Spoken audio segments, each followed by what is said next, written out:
को मारने वाला।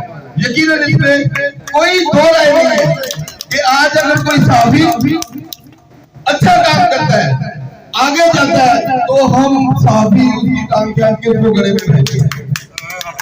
तो मेरी जान, मैं अपने तमाम दोस्तों से रिक्वेस्ट करूंगा कि मुझ पर साबित करें, साहबियों के लिए अच्छा सोचें, अपने भाइयों के लिए अच्छा सोचें, अपने दोस्तों के लिए अच्छा सोचें और उनके खानदानों के लिए अच्छा सोचें। बाकी लोग तो बाद में है कि हमने लोगों के लिए क्या करना है, क्या नहीं करना।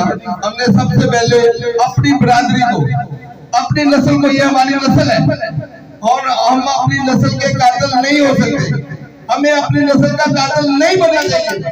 हमें अपनी नस्ल को साथ लेकर चलना चाहिए ताकि हमारी नस्ल परवान चढ़े और हमारी नस्ल एक शानदार सा गुलस्तान बनाए जिसमें हम सब लोग खेलें, हम सब लोग बैठे, हम सब लोग देखें। Thank you so much.